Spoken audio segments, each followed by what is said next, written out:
Dawn, August 13th, 1704. The banks of the River Danube.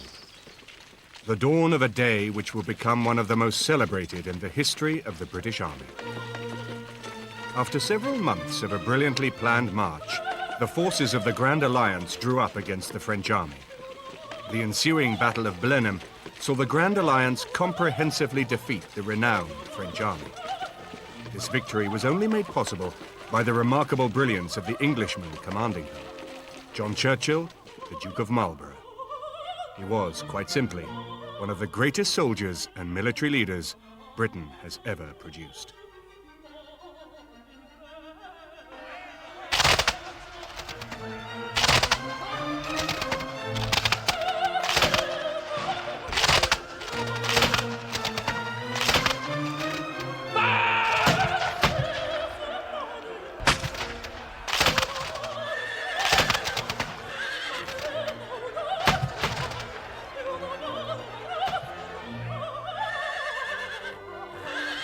He was a colossus in history. He achieved so much in his lifetime, both personally and for his country.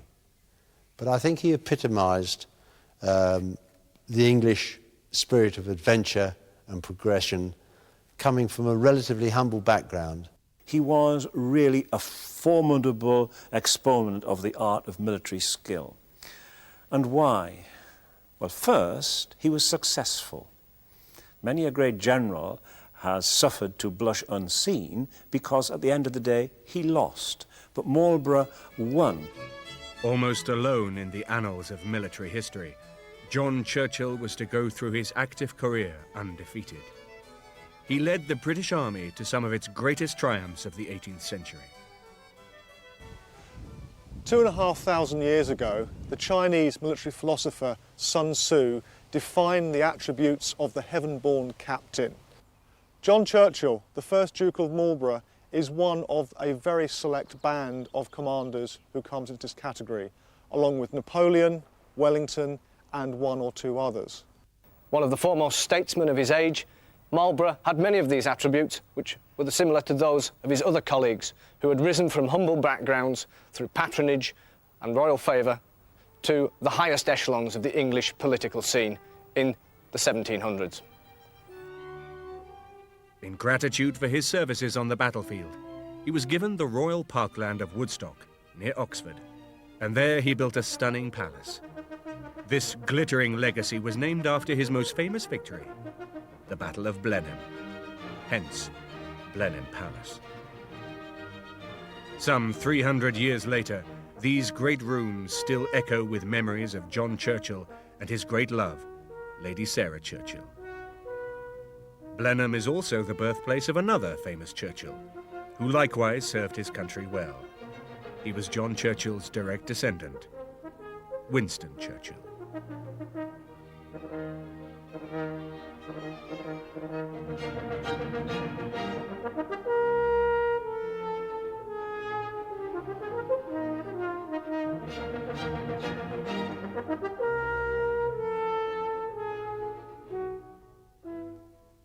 On the 26th of May, 1650, in the picturesque landscape of Devonshire, a son was born to the former Cavalier commander Winston Churchill and his wife, Elizabeth. Little did they know that their child, named John, was destined to become one of the foremost military commanders the world has ever seen.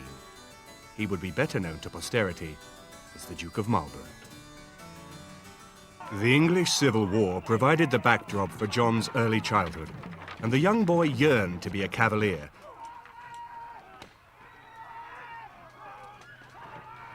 Charles Stuart, King of England, you have been accused on behalf of the people of England of high treason and other crimes. The court have determined that you ought to answer the same. But eventually England lost her king. Cromwell and the parliamentarians were victorious, and the Churchills would have to pay for their staunch royalism. The Lord Protector extracted a sizable fee from his former foes, and the levies on the Churchills were high. As a result, the shadow of poverty was cast over the Churchills, and young John Churchill experienced at first hand the results of remaining loyal to one political faction. His father who was in fact the first Winston Churchill, because his mother was called Miss Winston before her marriage, had in fact fought for King Charles in the Civil War as a Cavalier captain, had lost, sadly was fined his total estate, and his only refuge was with his mother-in-law, who, would you believe, was a parliamentarian. And so the situation in the household of the young John Churchill growing up was rather, I think, a difficult one. The restoration of the monarchy in 1660 saw the Churchill fortunes take an upward turn, as King Charles II saw fit to reward his loyal supporters. Winston Churchill gained a knighthood and was appointed to the King's household, where he used his influence at court to obtain a position in the household of the Duchess of York for his daughter Arabella. The restoration brought with it a strong reaction to the tight-laced Puritanism of Cromwell. Behavior at court was often excessive and outrageous, and amorous affairs were commonplace. Talking about the nature of the court of Charles II, he returned, of course, from France after his exile at the end of the parliamentary regime, and as always, there was a backlash. From the rather staid and highly moral atmosphere of Cromwell and his times, you had a much freer attitude to life under Charles II. Arabella Churchill became ensconced as James, Duke of York's mistress, and bore him several illegitimate children. James was the younger brother of the king, Charles II. As a result of her privileged position, Arabella in turn secured a place at court for her brother. The 16-year-old John became page to the future king, James, the first step which would later enable him to embark on the opening stages of his military career. In terms of his relations with James, Duke of York, Marlborough benefited from receiving his first military commission from the Duke, and later from further promotions, until, when James was king, he was risen to the rank of Brigadier General and assisted in brutally suppressing the Duke of Monmouth's rebellion against the Catholic James in 1685. John had returned to court at the age of 21. Tanned, handsome and charming, he soon enjoyed the attentions of several ladies. The most significant of these was his cousin, Barbara Villiers, the Lady Castlemaine, whose pleasures he shared with King Charles II himself. And so there's a famous occasion when John is caught in bed in flagrante delicto with Barbara Villiers, the king's mistress, and the king comes in and says to him, "Go to, sir. I know you are a rascal, but I forgive you because you do it for your bread." From the outset of his restoration, Charles II had ambitions to win the French king, Louis XIV, as an English ally. However, this brought Charles into conflict with the third player in the tale, William of Orange. William was the highest dignitary of the Protestant Dutch Republic. He was also Charles II's nephew, and as such, he was third in line to the English throne. Dutch commercial power had outstripped that of the French and English, so Charles agreed to collaborate with Louis and attack the Dutch. John Churchill ended up serving in the French army, where Louis appointed him colonel of one of the English regiments.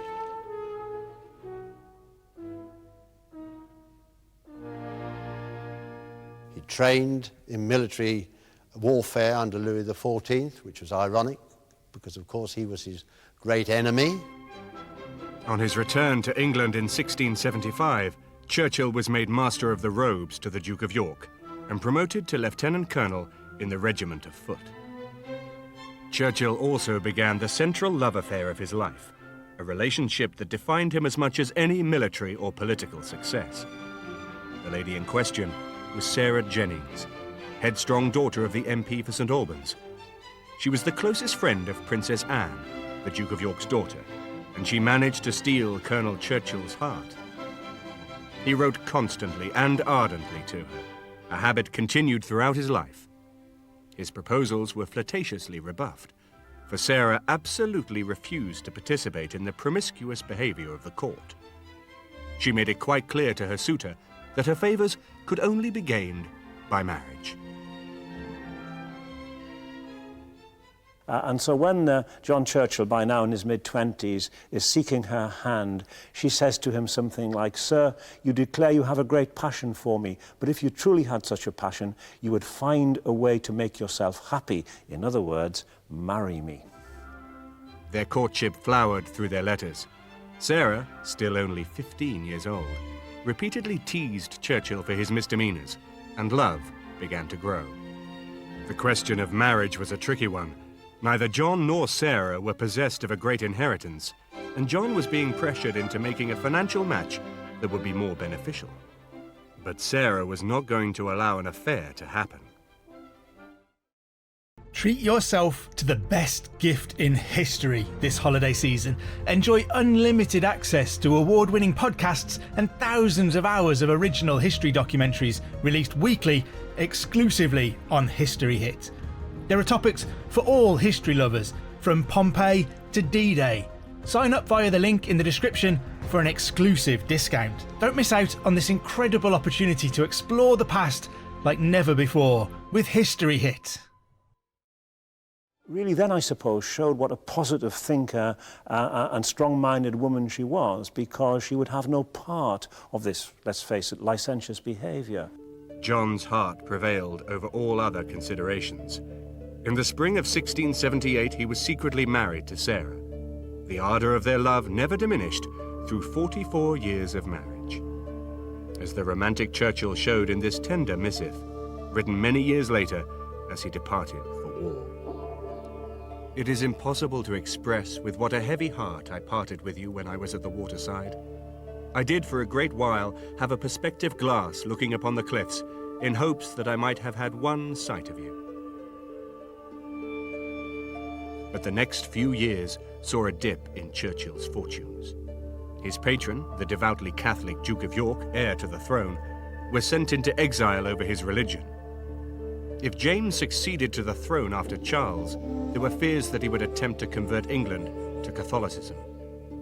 The Protestant Churchill followed James first to Brussels, then to Scotland. The exclusion of James from England led to a split in the Houses of Parliament and the formation of two distinct parties: the Whigs, who were anti-Catholic, anti-James, and anti-French, and the Tories, who were the party of conservatism. They felt the tradition of hereditary monarchy must be upheld, or there would be further chaos. Churchill's wife Sarah was outspoken in her politics and had already begun a close association with the Whigs. Her outspokenness was to cause Churchill a great deal of trouble in years to come. Eventually, the Tories prevailed, and on his return from exile, James rewarded Churchill's loyalty with a peerage. Despite her Whig allegiance, Sarah's friendship with James's younger daughter, Princess Anne, was allowed to grow. So did the Churchill family, as a rare period of domestic calm followed. King Charles died in 1685, and James, Duke of York, took the throne as James II. Baron Churchill, Lord of the Bedchamber, Colonel of the King's Own Dragoons, was now one of the most powerful men in the land, and he served his master well. However, even Churchill's loyalty to James was stretched to a breaking point as the new king increasingly foisted Catholicism upon the land. In terms of his relations with James, Duke of York, Marlborough benefited from receiving his first military commission from the Duke, and later from further promotions, until, when James was king, he was risen to the rank of Brigadier General and assisted in brutally suppressing the Duke of Monmouth's rebellion against the Catholic James in 1685.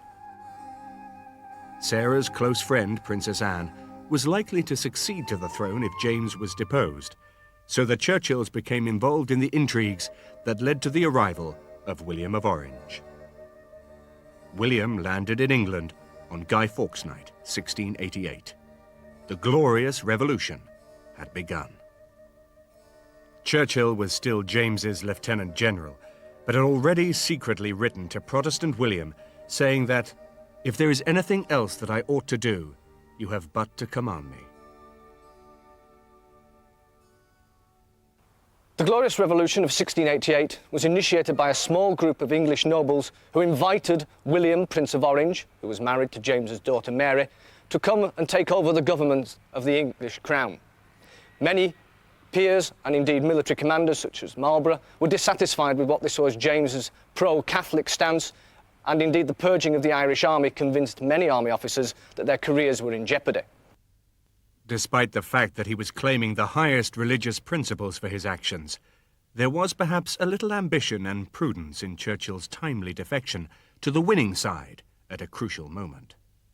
Many historians have said that he did it on a higher principle for moral and religious reasons and for the people of England. But on a more cynical note, one can note that in James's future kingdom, Catholics would advance farther than Protestants. Marlborough, unwilling to compromise his Protestant principles, and, like many soldiers, earning their living by their sword alone, without private income, obviously saw that it was in their interest to support the prince and change the government. The early days of William and Mary's reign initially augured well for Churchill. He was put to the task of reorganising the somewhat backward English army, and they created him the Earl of Marlborough. William first sent the new Earl into action against the French in Flanders. The new king, William III, although realising Marlborough was an extremely important member of the British Army, didn't trust him. Neither did his Queen, Queen Mary, who said, "I neither trust nor am endeared to him." As a result, Marlborough suffered in the early years of William's reign through not attaining high command.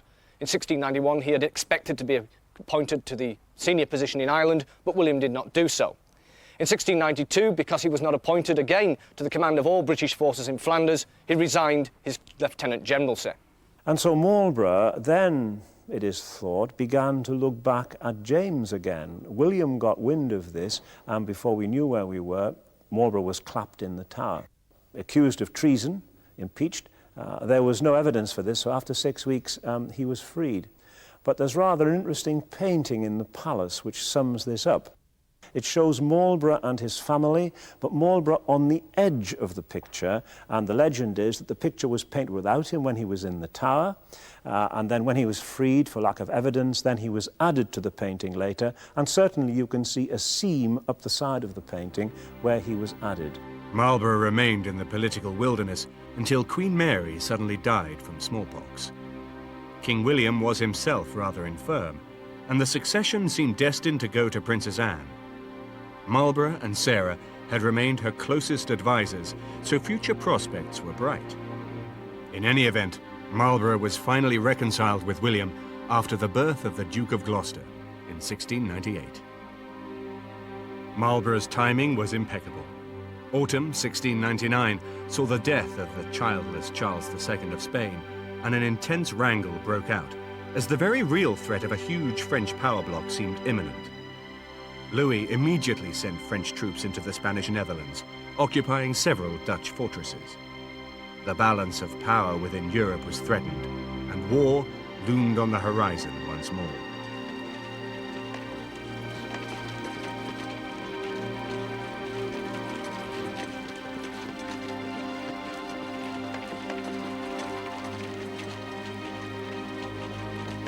The scene was set for the Earl of Marlborough to embark on the most famous stage of his military career. The newly reconciled William made him commander of English forces in Holland and appointed him ambassador. Extraordinarily, Marlborough was given full power to make treaties and supplied with the financial muscle to support this. It became clear to Marlborough that peace was impossible, and an alliance for war was sought. Balancing the conflicting national interests with consummate skill, Marlborough bound England, the Dutch United Provinces, and Austria together under the Treaty of the Second Grand Alliance. Marlborough commanded far more than just British troops.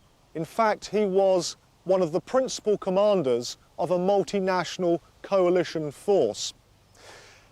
Marlborough's army consisted of British, Dutch, and troops from a number of German states.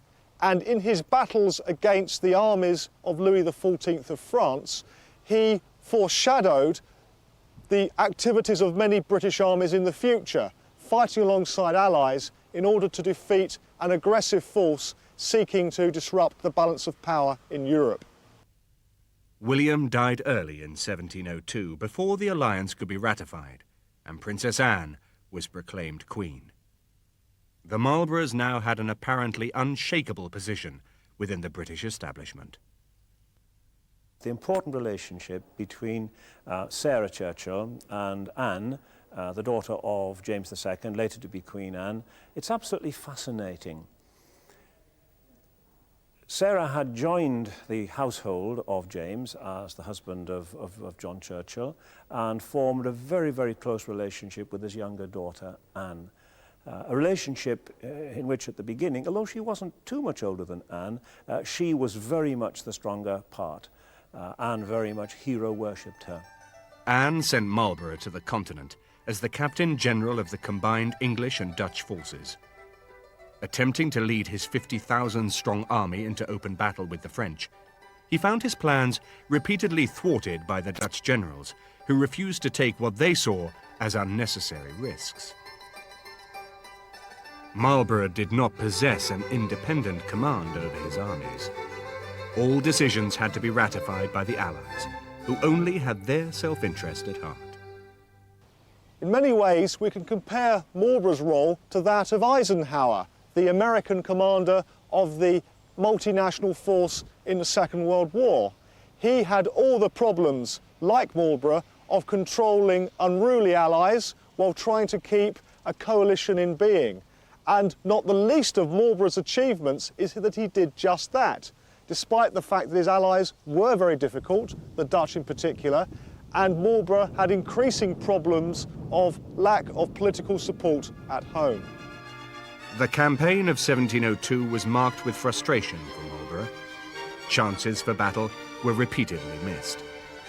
Marlborough even sent his formal apologies to his French counterparts for not engaging them in the proper manner.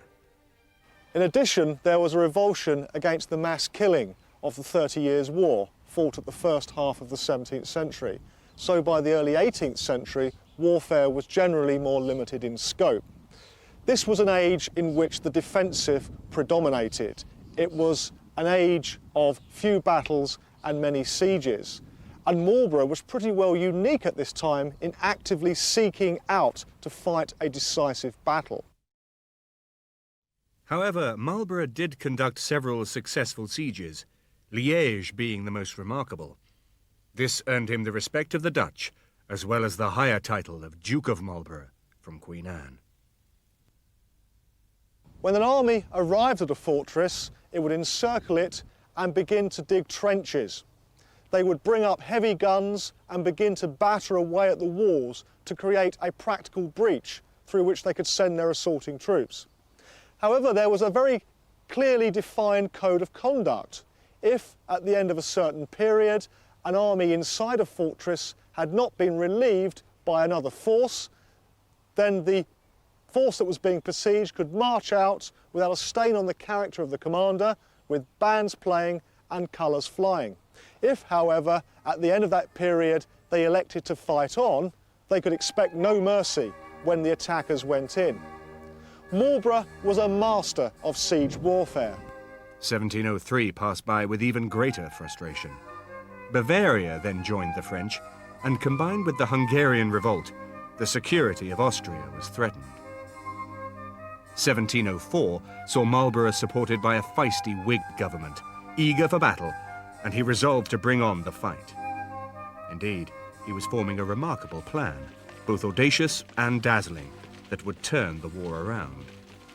His intention was nothing less than to reinforce the imperial troops near Vienna and destroy the Bavarian army before the French could reinforce him. To this end, he hoodwinked the Dutch into thinking he was to campaign along the Moselle.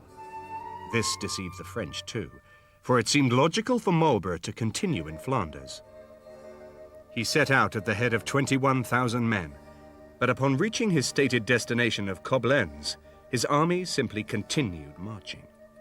The French army that had been shadowing his maneuvers was foxed, but continued to follow him. This reassured Dutch fears, and they duly sent reinforcements after Marlborough. Marlborough was a master of manoeuvre. The classic example came in the Blenheim campaign of 1704, when Marlborough broke all of the accepted rules of warfare, marching 250 miles from his base in the Low Countries into southern Germany. Marlborough's excellent spy network kept kept him abreast of French confusion, to which he added with a bluff towards Strasbourg. This ruse partially deceived his enemy, and whilst they consulted with the king at Versailles, Marlborough's forces swung away from the Rhine and towards the Danube beyond. Finally informing the Dutch of his true intent, the march continued apace, and Marlborough linked up with the Margrave of Baden's imperial army at Lonsheim on June the 6th. Remarkably, Marlborough had covered a distance of 250 miles in only 5 weeks. Thanks to his effortless organization of supply and logistics, there had been virtually no reduction in his force from desertion or sickness. Marlborough had ensured his men were excellently fed throughout. Each day's march began around 3 a.m. and finished before midday, avoiding the tortuous afternoon heat. Marlborough was also a master of logistics, and he carefully planned ahead to ensure that his army would arrive in a good state on the Danube. So, for example, he had depots established ahead of the main body of the army. On arriving at Heidelberg, the troops found that there was a fresh pair of boots for every man. By carrying out these sorts of logistic improvisations, Marlborough ensured his army arrived fit and ready to fight in Bavaria. His men would follow him anywhere. They called him Corporal John. And the one thing you learn when you're a soldier is if your soldiers like you if they give you a nickname. If they don't give you a nickname, they hate you. Marlborough also designed special carts to make his artillery more mobile, and his marching hours meant no dust cloud was produced that might give away his position. On July the 2nd, Marlborough and the Margrave surprised and took Donauworth, giving them a vital crossing of the Danube. A month's delay followed, during which Marlborough laid waste to over 400 Bavarian villages in the hopes it would draw out the Elector and his army. However, Marlborough's forces eventually joined with that of Prince Eugene of Savoy, enabling him to send the slightly unhelpful Margrave away on a siege. The French army of Marshal Tallard in turn converged with its Bavarian ally, giving them a slight numerical superiority, 60,000 men to 56,000. On August the 12th, the two armies were within a whisker of each other. However, completely taken in by double agents and misinformation, the French believed Marlborough was retreating, and so settled down for the night near the village of Blenheim, or as the English came to know it, Blenheim. In fact, quite the contrary was true, and on the morning of the 13th, the French awoke to the somewhat disconcerting sight of the Allied army advancing out of the morning mist. This was a most unexpected turn of events, and one the French commander found hard to comprehend. Not only did Tallard believe the Allies to be retreating, but also that his position was so defensively strong that it would not be attacked. The French right wing, concentrated on Blenheim village, abutted the Danube. The left was held by the Elector of Bavaria up to the village of Lutzingen. Across the entire French front through a swampy marshland ran the river Nebel. The French also had the benefit of rising ground. It was not until 10 a.m., when Captain Blood's artillery first opened fire, that Tallard became fully aware he was involved in a major battle. Marlborough's troops lined up against the French right and center. Eugene's faced the French left of Oberglau. Marlborough's idea was simple: to hold the flanks at first, duping his opponents into thinking this would be his main thrust, before launching his real onslaught through the marshy middle. We can see Marlborough's favourite tactic at work at the Battle of Blenheim, fought in 1704, undoubtedly Marlborough's masterpiece. Here, in conjunction with Eugene of Savoy, the premier Austrian general of the period and Marlborough's great friend and ally, they attacked the French flanks, forcing the French commander Tallard to weaken his centre, and then Marlborough smashed through the centre with a tremendous cavalry charge. Tallard himself was captured, although the Elector of Bavaria slipped away to safety when he realized hope was lost. The Blenheim garrison simply surrendered.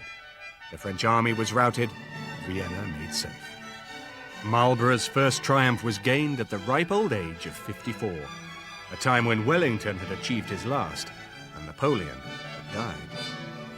This was truly a magnificent victory, one of strategic and tactical virtuosity. Yet Marlborough still found time to pen a few lines to his beloved Sarah, writing on the only available surface, the back of a tavern bill. In military terms, Marlborough was indeed the head of the Grand Alliance and its most gifted soldier. But at this time, strategy was divided between the Tories, who wished to pursue a maritime campaign, emphasising attacks on French trade and colonies and descents on the coast, in order to avoid the costly conduct of warfare on the continent. The Whigs, on the other hand, supported a more traditional campaign of committing British forces en masse to support their allies in Europe. Marlborough, as a Tory, found himself at odds with their strategic aims and therefore found himself, with his fellow Tory, Sir Sidney Godolphin, working with a Whig administration. Fireworks, bell-ringing, receptions and processions followed. Amongst the honours the Queen bestowed upon him was the gift of the Royal Manor of Woodstock. This was the historic hunting ground of the royal family, home to Henry II and Rosamond, and where Elizabeth I had been imprisoned by her sister. On this site, Marlborough began the construction of the magnificent Blenheim Palace. Designed by Sir John Vanbrugh, dedicated to the honour of Marlborough's martial glory and intended as the English Versailles. It remains today one of the finest, most opulent buildings in the land. The palace contains many treasures, the greatest of which are the tapestries, commissioned by the first Duke, 10 panels depicting all of his victories apart from the cavalry battle of Ramillies. But all the other battles are commemorated here. Now, up until that time, tapestries tended to be allegoric. They tended to show deities roaming around and people cavorting about and not doing anything, not really depicting it. But the Duke wanted the tapestries to record his battles. And so he supplied the artist, de Hont, and the weaver, Eutychus de Vos, with battle plans, with maps. He supervised what was being depicted, and he also gave them portraits of the principal characters, himself, the Earl Cadogan, and the French marshals, so that these would be accurate portrayals. They were 18th century still television. Those are perhaps Blenheim's greatest treasures, but then there's the furniture, which is a mixture of French and English furniture. There are wonderful bronzes, but it is full of beautiful things.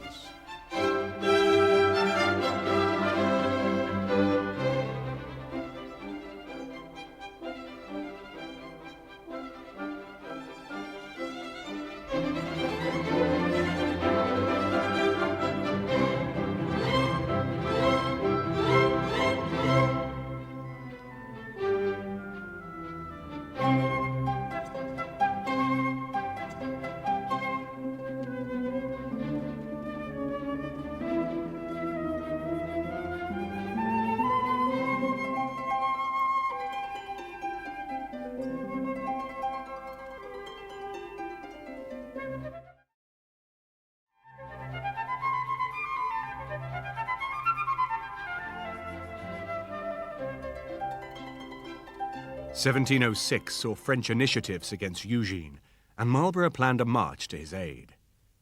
The Dutch restrained him on the promise of reinforcements and by giving him free rein in Flanders. Victory at Ramillies resulted with over 25,000 horsemen taking part in one of the largest cavalry battles ever. Marlborough himself led 2 charges, inspiring his men and only narrowly avoiding death. He was thrown from his steed, and the aide holding his new charge was hit by a cannonball. At Ramillies and at Oudenarde, Marlborough repeated the tactics of Blenheim and achieved 2 smashing victories. Despite the strong position of the French, Marlborough once again imposed his will upon his opposite number, Marshal Villeroy. Initial assaults on the French flanks drew in their reserves. As they were committed, Marlborough sent in his own reserve of Dutch cavalry against the French centre. Halting the attack of the Allied right flank, he was able to turn and rout the French, who were pursued mercilessly. much of the Spanish Netherlands soon fell under Allied sway. Marlborough was once more the toast of Europe, and turned down the governor-generalship of this newly conquered territory so as not to offend the Dutch. Privately, his thoughts were of domestic life, as he wrote to Sarah. "My dearest soul, I have now that great pleasure of thinking that I may have the happiness of ending my days in quiet with you." It was not to be. 1708 saw Marlborough at the head of the Allies once more, attempting to join with Prince Eugene. The great Marshal Vendôme outmaneuvered the Allies, however, and battle was given at Oudenarde before the forces could combine. Eugene was given command of Marlborough's right wing, and another Blenheim-style plan brought victory for Marlborough, though adapted to a piecemeal introduction of troops as they arrived. A brilliant counterattack by Vendôme restored some French pride. A plan to invade France using land and sea forces, a precursor to the combined operations of another Churchill in another entirely different war, was again vetoed by the Dutch, but Lille was duly besieged and taken. The French nation rallied behind Louis, rushing to defend the homeland. The battle that followed, fought over the ground so stained with death during the 1914 war 2 centuries later, was by far the most sanguinary of its age. The Battle of Malplaquet saw 100,000 Allied troops take on 80,000 French in good defensive positions. At Malplaquet, Marlborough came up against possibly the greatest French general of the era, Villars. The Frenchman anticipated Marlborough's tactics and defended strongly on both flanks and kept a reserve. Thus, when Marlborough launched his attack in the centre, the French were able to stabilise the situation by throwing in their own reserves. Fortunately, Marlborough had some yet more reserves to hand, and these were thrown in, which tipped the balance of the battle. Still, this was Marlborough's hardest fought victory. The Allies actually lost more forces than the French did on this occasion, and the French were able to pull away without Marlborough being able to mount a pursuit. Indeed, some people have suggested that Marlborough was so sickened by the carnage at Malplaquet that thereafter he did not try hard to get back into battle with the French. Losses on both sides were shocking. The Allies suffered 30,000 casualties, the French even more. Despite gaining victory, public opinion turned on Marlborough, and he was branded a butcher. Marlborough's star waned. The Whigs, whose political support had maintained the war, were replaced by a Tory government seeking peace. The apolitical Marlborough was, however, tainted by Whiggism and further associated through Sarah, who was a committed and vocal Whig partisan. The fall of the Duke of Marlborough was due to a number of factors in the latter part of the War of the Spanish Succession. Amongst them can be seen war weariness, the collapse of the Whig ministry and the rise of the Tories, and in particular, the alienation between his own wife Sarah and the Queen. In keeping with her outspoken reputation, Sarah's relationship with Queen Anne, for so long a positive force, had now turned more than a little bitter, as a result of which Marlborough fell further from grace. Queen Anne, from being the, if you like, the supplicant of Sarah in her youth, of course becomes queen, the most important lady in the land. And Sarah found it very difficult to adjust to this. Sarah, the dominating, forceful lady, simply could not subject herself to the will of the monarch. Things became worse and worse and worse.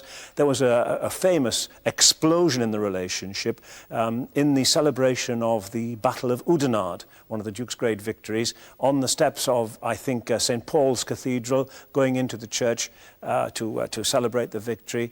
Sarah berated Anne for not coming along dressed in her finery, in her jewels, to do honour to, of course, to Sarah's husband. And Anne couldn't accept this, and that was symptomatic of the kind of friction and irritation there was growing in between them. The War of Spanish Succession dragged on a few further years, however, with Marlborough still the Captain General, though feeling his age. A year of sieges was followed with one last moment of Marlborough magic. The French had constructed a stronger frontier protection called the Ne Plus Ultra lines, Never did Marlborough's genius shine more as when he outwitted the French to penetrate the lines on Ne Plus Ultra. Bluff, ruse, night marching, the combination saw his foes thoroughly outgeneraled one last time. On his return to England, Marlborough was unable to stop the Queen making peace with France, though he steadfastly opposed it. In the face of Tory opposition and the Queen's own anti-Whig sentiment, he was powerless. Marlborough then suffered an investigation into alleged irregularities in his financial dealings during the Long War. These centered on profits he supposedly made from the troop bread supply and monies used to fund his extensive espionage network. The Duke, after 1712, was impeached on charges of fraud within army bread contracts and taking an undue share of other military monies. Although these were never proved and he put up a credible defence, his outspokenness in the Lords led Harley to take extreme measures that might well have impeached the Duke, who fled abroad for 21 months until the political furore at the end of Anne's reign had died down. His popularity at its nadir, Marlborough and Sarah removed themselves to voluntary exile in Europe. As they travelled from court to court, they were still received with great honour everywhere they went. The astute Marlborough, ever the consummate statesman, also created a niche for himself with the Hanover dynasty. He was well aware that the English throne would likely pass to Prince George of Hanover on Anne's death, and made good his position in the event. Reading about the first Duke, I think first of all he was naturally charming. He was not all things to all men, that would be wrong, but he was naturally charming, he was intelligent, he was a terrific, in modern parlance, networker. He was a terrific networker. On one of the tapestries, people say he's on his white charger. He's not on his white charger. He's on a Hanoverian grey, which was given to him and all the other greys by the Electress Sophie of Hanover, who absolutely adored him. But wherever he went, he charmed people. People didn't want to take part in what he wanted to do. And so he had this natural charm, this wonderful knack of getting through to people and getting the best from them. Queen Anne died in 1714, and Marlborough returned to England. Now viewed as a figure of stability in a moment of domestic crisis, he was received triumphantly wherever he went. The Hanoverian George acceded to the throne that summer, and his first action as king was to warrant the return of all Marlborough's officers. Marlborough remained influential as George's advisor. In his later years, the Duke of Marlborough was largely on the peripheries of English political power. The accession of the Hanoverian George I in 1715 excluded the Duke from this new school of politics, and indeed his advancing years made him less than active in political circles. After 1716, he had suffered a stroke, and the arguments between his wife and his daughters weakened the Duke further. He and Sarah quietly withdrew from public life, his retirement ending when he passed quietly away in June 1722.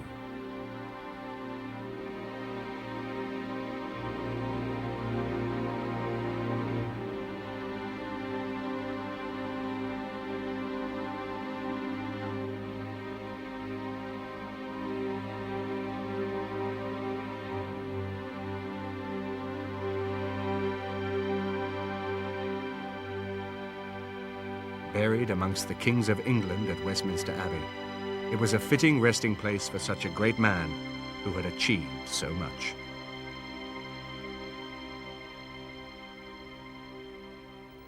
One has only to remember the words of the Prince de Vaudemont to King William in 1691, when, reviewing the commanders of the British Army, he said, "Kirke hath fire, Lanier thought, Mackay skill, Colchester bravery.